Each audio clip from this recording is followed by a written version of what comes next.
Everybody, thanks so much for taking the time to hang out with me and talk about why Bitcoin can be a liberation tool for people around the world. There's not a whole lot that I can probably teach you all about Bitcoin, but I wanted to talk today about the threat that Big Brother represents and what is Big Brother and how it works. So when we talk about this concept that George Orwell so brilliantly illustrated to us through his work, we talk about the idea of this omniscient surveillance state. And I think that what a lot of people don't realize is that this is so much more real than a fiction book. It's so much more real than a movie. It's actually reality for billions of people around the world today. And we want to talk about how it works. So how does a government, or let's say a corporation, build Big Brother? What are the methods and tactics it uses to do so? How can we make it harder for that to happen? How can we fight Big Brother? And how can Bitcoin help? And I believe that Bitcoin will play kind of quite a key role in fighting Big Brother. So if you want to create Big Brother, like let's say this is what you want to do, right? You're some government or corporation and you want to control everyone, right? So the first thing that you have to do is control your citizens. You have to collect as much data as possible about the people in your country. And unfortunately, we don't have to run a thought experiment to observe how this affects society. All we need to do is look at what's happening in the world's largest country, in China.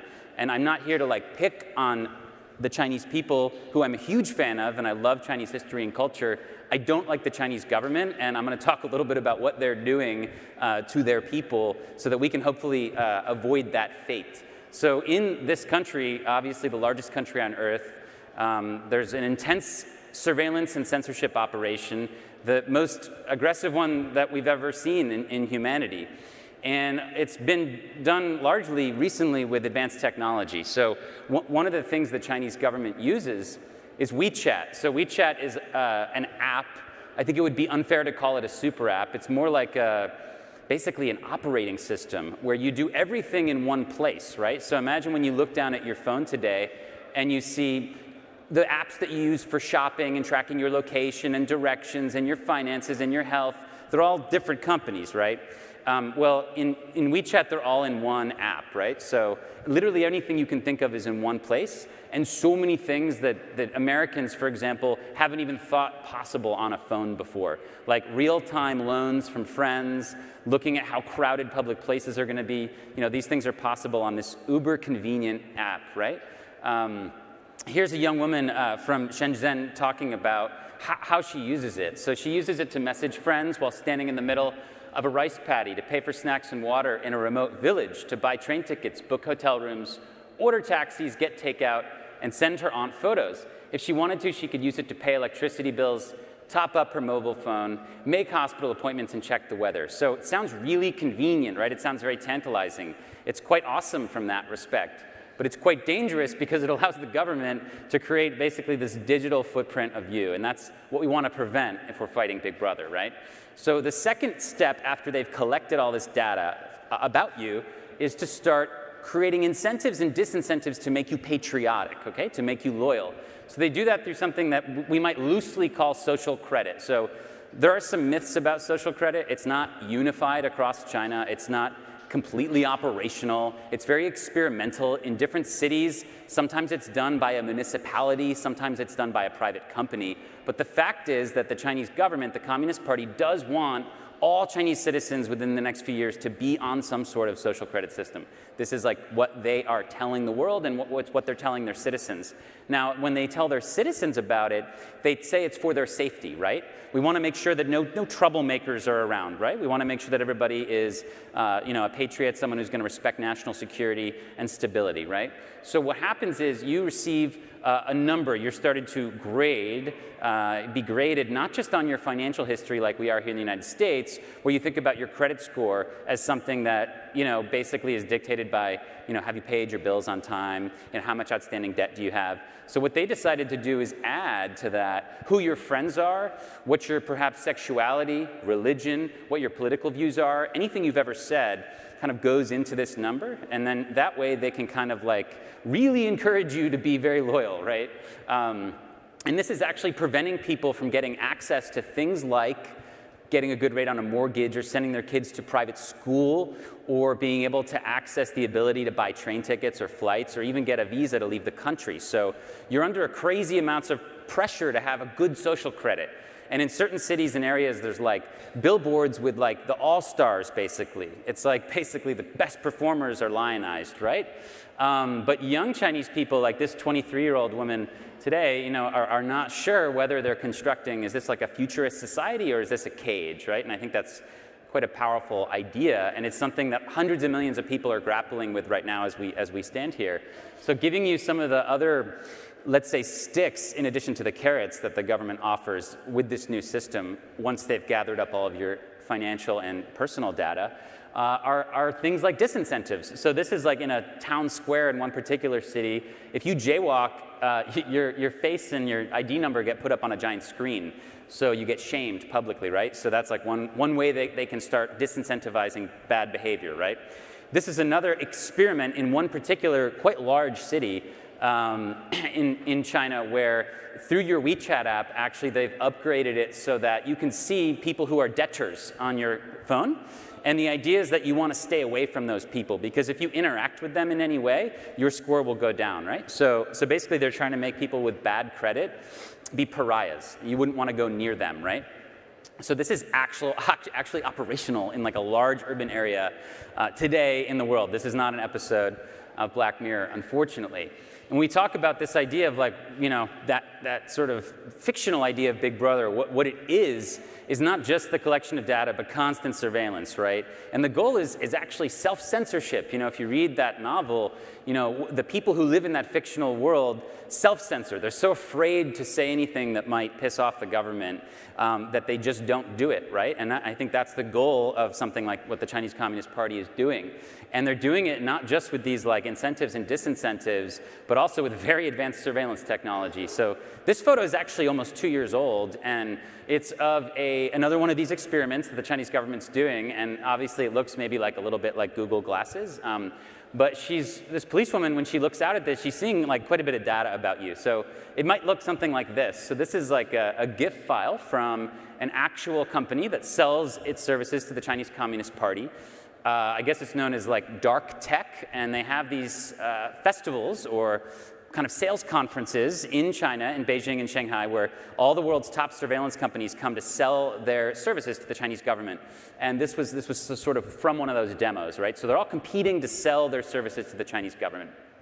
And I think it kind of creates this reality that's so similar to the Orwellian world where, as one of the characters in the book said, nothing was your own except the few cubic centimeters inside your skull. And unfortunately, that's the reality in at least one part of China that is probably the most surveilled place on earth, and that's Xinjiang, which is in the northwestern part of the country. So what the government has done is basically take this area north of Tibet where tens of millions of Muslim minority Uyghurs live and turned it into basically their playground for experimenting with all this advanced technology, right? So this is a satellite image done by open source investigation of one of the prison camps in Xinjiang.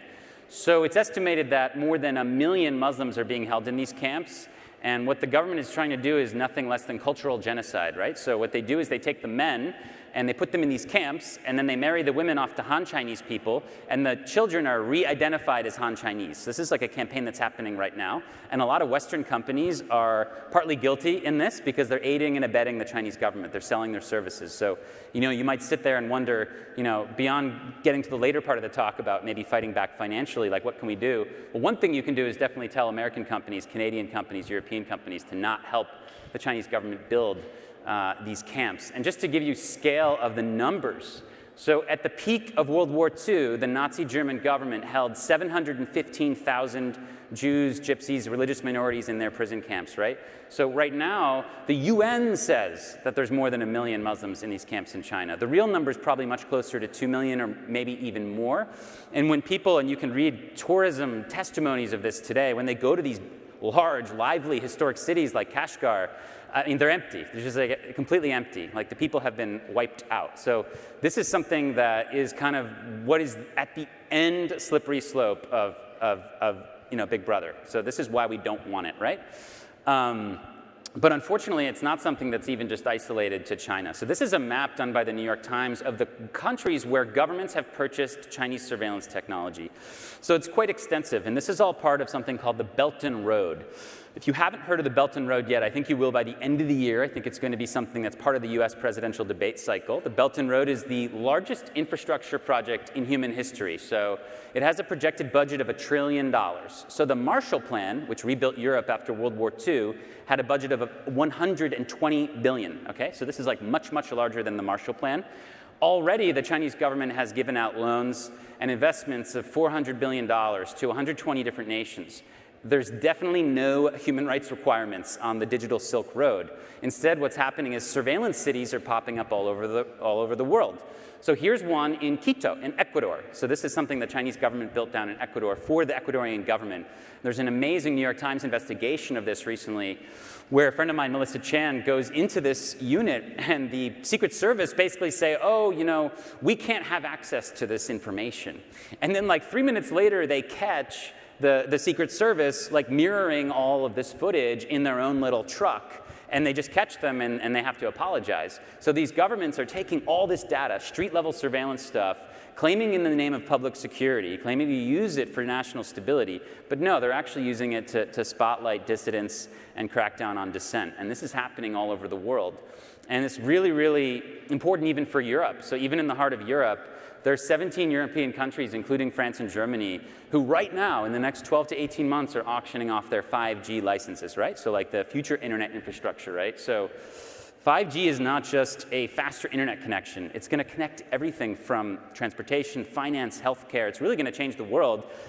This is a quote from the Czech government, and the Czech Republic is kind of at a boiling point right now, because the president of the Czech Republic is the person who's really introduced Xi Jinping back into Europe, whereas the Czech Republic used to be ruled by, or rather, I guess, served by Václav Havel, who was a famous human rights hero, really, supported Tibet and supported all these different positive human rights issues. The current guy, Miloš Zeman, is basically in love, as he says, with Xi Jinping, right? And he's really brought in a lot of this Chinese surveillance technology. He even uses it for his personal communications team, which I find really staggering.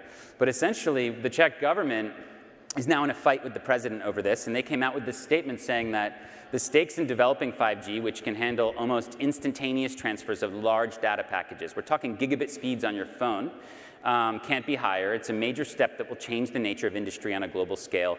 We're basically talking about another industrial revolution, okay? And this might be done, and very, very likely will be done by companies like Huawei, and they're going to take all the data that you transmit, and they're going to have a copy in China. That's actually a law called the National Security Law there. So Big Brother is a lot closer to you than you might think, right? And even here in the United States, of course, we saw what Snowden revealed, and we've been dealing with the aftermath of that for many, many years now. But I mean, think about even in your daily life. Think about the risks that centralized data poses, not just from a, like, let's say maybe a censorship point of view, but even from a security point of view. Look at the breaches that companies like Facebook have opened us up to. This is a nice little message I received from Facebook a few months ago saying that basically, oh, my security and all my information was breached in September, like my phone number, date of birth, email, recent locations, basically where I've been, were all leaked and breached. Just wanted to let you know, But this is the kind of sloppy data, security that the biggest companies in the world are dealing with. So this idea of like having all your eggs in one basket is dangerous for more than one reason. And forget social media. I mean, people seem to have gotten amnesia about this point, but in late 2017, Equifax, one of the largest credit agencies in the country, lost apparently 140 million Americans' sensitive data, including social security numbers. So this idea that our data should be stored with a trusted third party is probably not a great idea. I wanted to tell you the story of the Danish banker who I met a few days ago when I was giving a talk about Bitcoin, because I think she represents sort of what the government and what companies sort of at the end of the day want. She was telling me that their current financial surveillance wasn't good enough. And I was basically asking her, well, to what end? What is good enough for you? And she really couldn't answer me. So, these people aren't happy with the existing financial surveillance state. They're really thirsty for your data. And they're part of this general kind of movement and philosophy that says that we need a police state to keep people safe. So when you ask yourself this question, is a police state necessary to fight the bad guys? I don't think so. I think that's bullshit. I don't think it's necessary. And I think when you look at what these governments and companies are trying to do with building a big brother, I mean, it's pretty simple. They're trying to capture your entire digital footprint, right? So they can predict what you're going to do and trace your microactivity, right? And then steer you towards being loyal and patriotic. These are like the building blocks. The less information we leave behind, the easier it is for us to fight Big Brother and the harder it is for them to build it. So that's kind of the core idea. And this has reverberated, I think, across the sort of technology industry. This is a photo of Jaron Lanier, who obviously is a really well-known visionary who helped come up with this idea of virtual reality many decades ago. And he gave a talk last year at the TED conference that got a lot of attention, where he basically said we should build a new internet, right? A new kind of internet that would allow us to be in control rather than having third parties get to pilfer and censor and freeze our communications, right? Because if we could control our own data and money, then that could possibly slow and stop Big Brother. That would be a noble, worthy goal, right? And Yuval Noah Harari, who's one of probably the top public intellectuals in the world, has similar sentiments. So this is something he said recently. If you dislike the idea of living in a digital dictatorship, then the most important contribution you can make is to find ways to prevent too much data from being concentrated in too few hands, right? So these won't be easy tasks, but they might be the best safeguard of our democracy. So he's talking about decentralizing data, right? That's kind of the idea of how we can fight Big Brother. And it's so important because the cashless world is here, right? So today, only 8% roughly, and it's a very conservative estimate, the real number is probably lower, of daily transactions in the world are done with paper or metal. You know that kids born today aren't going to be using paper or metal money. You know that, right? You know that Apple Card and Facebook Coin and Telegram Pay are on the rise. So social media networks are going to start competing with banks, and we're going to have just this obvious digital currency. I mean, this is the way we're going to transact. It already is the way most of you transact, right? And you have to ask yourself, what kind of cashless society do you want to live in? Because if you think about it, your spending habits say more about you than your words, right? So when we come to think about Big Brother and the surveillance state, money and financial networks are kind of like the most important thing to secure. It's like kind of step one. And this is happening. I mean, this was the cover of the Wall Street Journal a few days ago. I mean, Facebook is making a crypto asset that's probably going to look somewhat like if you mixed Venmo with WhatsApp. And it might be really convenient, right, especially for cross-border stuff, but it's also going to give an incredibly powerful tool to governments to monitor your microactivity, right? So when we think about centralized digital money and the negative aspects it brings, obviously we've talked about how it can encourage mass surveillance. And we've talked about how it has allowed social engineering in the world's largest country. It also opens the door for easy wealth confiscation, where you don't even own your own assets, and people can come up with things like negative interest rates to force you to spend your money. And of course, new censorship opportunities to deplatform people and restrict people and debank people, right? So when we have someone like Nassim Nicholas Taleb saying something like that Bitcoin's mere existence gives us, the crowd, an insurance policy against an Orwellian future, I hope you can start to understand maybe what he meant by that, right? And it's kind of like this escape hatch. It's kind of like this escape valve where we've had this traditional evolution of money where we went from barter to shells to valuable metals to coins to paper money to plastic cards that represented the paper money to mobile payments, and now we're into social networks, and WeChat's kind of like the end, sort of at the end of that fork. Well, Bitcoin gives us another fork where we can preserve that peer-to-peer nature, that bearer asset nature of moving money around, which has been so incredibly important, I think, for human existence. And if you think about all these innovations that you hear about, whether it's with whatever companies like Apple or Visa are doing, it's all just kind of tweaking the existing system. It's not a revolution. What's a revolution is Bitcoin, is this idea that anybody here can send money to anyone else on this planet with no one in between, no opportunity for corruption, no opportunity for censorship, and that's just quite a powerful concept, right? So, in this idea, I think we have to understand that it's very difficult for Big Brother to survive if you can't surveil people's payments, right? So again, your spending habit says more about you than your words. And Bitcoin really might be our best shot to create an economic foundation where we can have digital freedom in 10 or 20 years. It really might be. That's what I want to pose to you today.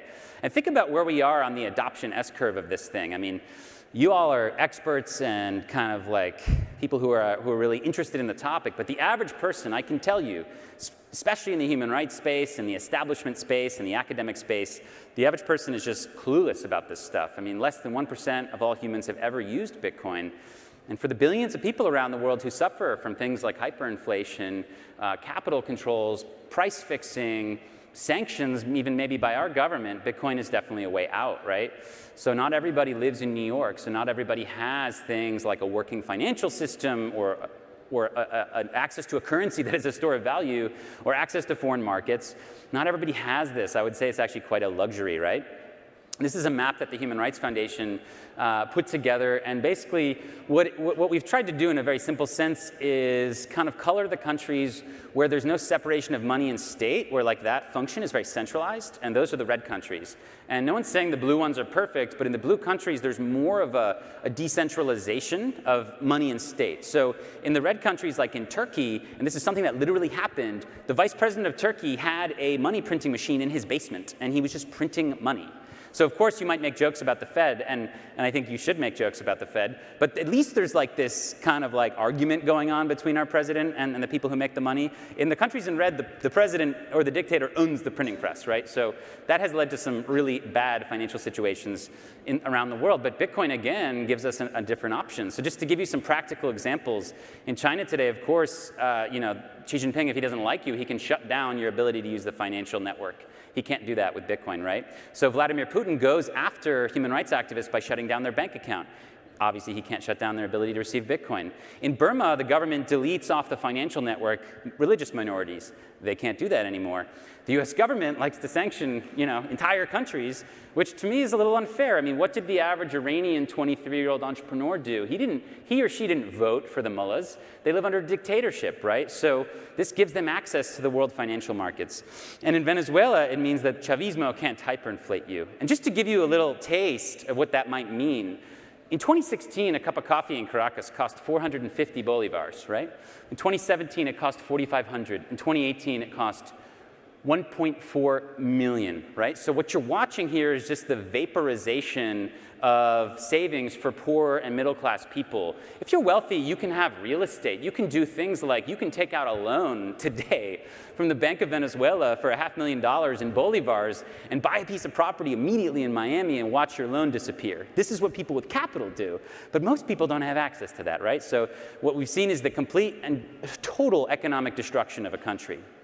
And I think this idea that you don't need an ID to use Bitcoin, it always puzzled me how we got into this space of like decentralized identity using blockchain projects. I mean, to me, the revelation was that we could transact without needing to have an ID, right? Without creating this digital profile, without creating this thing that Big Brother can use to control us. So that to me is like the really essential element of Bitcoin. And now, maybe 5 years ago this didn't exist, but I'm doing a lot of research into how people are adopting and using Bitcoin in places all around the world. I just finished a podcast series with some friends of mine where we interviewed folks in Nigeria, Venezuela, Iran, Philippines, India. And I mean, you can turn non-KYC Bitcoin into local currency in 15, 20 minutes in these places, if not sooner. So this idea that we can use this as a payment rail, as a bridge between monies is a real thing, and it's happening for many people around the world. They're using this for remittances and commerce, and I think it's only going to grow. And to give you an idea of kind of maybe how the world has changed, we're sitting at this really incredible, exciting moment where this is no longer possible. So this is like a photo from 3 months ago from Venezuela where the government literally blocked the aid from coming into the country with giant trucks in the highway. So they were like, no, you can't come in here. What you aren't seeing are the millions of dollars of Bitcoin that went into Venezuela on this day. So this arbitrary control that governments once had over things like financial networks is disappearing before our eyes. So that's why this is like quite an exciting time to be alive. And I guess without getting into the details, my proposal to you is that Bitcoin and Lightning could crack the door open, just maybe a little bit, for a world where we could transact without leaving such a massive digital footprint behind. We have the roadmap to getting billions of people on a parallel, decentralized, open economy where it's really hard to build a big brother. We have that roadmap. There's a lot of work to do in Bitcoin, on-chain, second layer, with regard to privacy. There's some amazing people doing some incredible stuff on this. People, for example, Adam Fiskor, who's working on the Wasabi wallet. I mean, these people really, really care about doing this, and there's a lot of smart people doing this. And I think what's necessary is almost like a peaceful Manhattan Project, right? So the US government was like, hey, let's get all the smartest people in the world to build bombs to kill each other, right? Well, what you're witnessing now is kind of like all the smartest people in the world without coercion coming together to make private money, right? And that's really what we need. And if we don't do it, bad things will happen, right? So we might kind of say, oh, well, decentralization doesn't mean anything, openness, whatever. Well, this is like about as clear example as I can give you of how important open systems are and how important decentralization is. This is a map at night of the Korean peninsula from outer space. And this is South Korea, which obviously is an economic miracle. I mean, this is a country that in the 1970s was one of the poorest countries in the world, had a GDP of Zimbabwe, and where there was a super heavy-handed dictatorship in all aspects of life. And today, because of a slow evolution of personal freedoms, and finally the brave South Korean people's revolution, where they actually won power and now can throw their government out peacefully twice in the last decade, which is pretty incredible.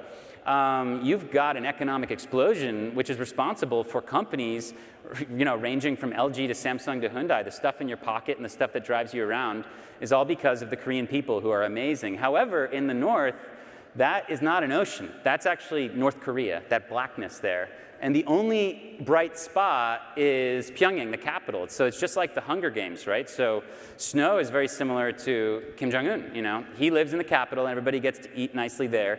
And everybody has electricity, but everybody else is in District 12, right? And the only export that they have is human suffering. Now, the only difference between these two people is the political economic model. One is open and decentralized, and one is completely centralized, right? So this is the impact, the negative impact that closed, centralized systems can have on people. And I've been thinking a lot about this idea that in the same way that democracy, right, ruled by the people, is something that is a technology that humans used to wrest control away from tyrants, right? In the same way, the internet is a culmination of information technologies that started with the printing press that allowed us to wrest control of knowledge away from the ivory tower and the government, right? Today, anyone can have the whole sum of human knowledge in their pocket, which is pretty amazing. So to me, Bitcoin represents kind of the same idea, but with money. Like, we can finally decentralize the production of money, and we can actually decentralize who gets to control money. I mean, there's nothing more democratic to me than the idea that you don't need to go to Harvard or spend 30 years in finance or be a VC to play a meaningful role in the next financial revolution. I mean, people are doing it all over the world, and that's quite exciting. So I guess I'd like to end with these questions for you. Is the future of government tyranny or democracy? Is the future of knowledge state control of information or the open internet? Is the future of money WeChat or Bitcoin? Well, thankfully, that's up to you. Thank you so much.